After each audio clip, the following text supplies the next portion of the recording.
Hi guys, today I am going to talk about Geoffrey Chaucer, the Canterbury Tales and his times. Chaucer made an enormous mark on the language and literature of England. Writing in an age when French was widely spoken in educated circles, Chaucer was among the first writers to show that English could be a respectable literary language. Today, his work is considered a cornerstone of English literature.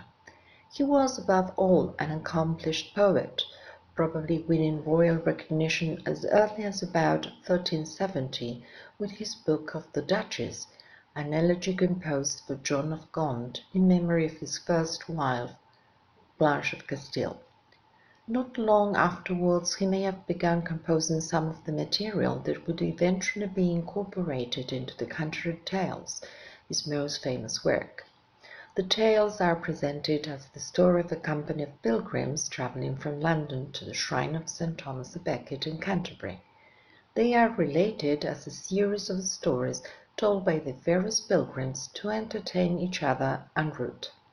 The work had taken shape at about 1387, and Chaucer added new tales throughout the rest of his life, leaving it unfinished at the time of his death on October 25, 1400. By the time of Chaucer's death, England had a new king and a new dynasty on the throne. The facts that are known about Chaucer's life paint a portrait of a man as colorful as any of the characters he created. It's a bit of a miracle that the Canterbury Tales exists, because there was no substantial audience for such a major work at the time of its composition. English was not yet widely accepted as a written language. Printing with movable type was not invented until several decades after Chaucer's death. The only real audiences, in the sense of a large group of people for entertaining manuscripts, were the friends who gathered for poetry readings. In Chaucer's case, he probably shared some of his tales orally with fellow civil servants and scholars. However, Chaucer began the Canterbury Tales in a time of change, and he might have anticipated possibilities for a wider audience in the future. One change was the use of Middle English as a written language. Middle English is very different from modern English, but it was the vernacular or everyday language. Before the 1380s, Latin, Anglo-Norman, and French were the languages used for writing. But in the 1380s, people were beginning to write in their common tongue. As a result, literacy rates grew. Writing the Canterbury Tales in Middle English, Chaucer was on the cutting edge of this change. In fact, modern scholars credit Chaucer with developing the first Middle English masterpiece.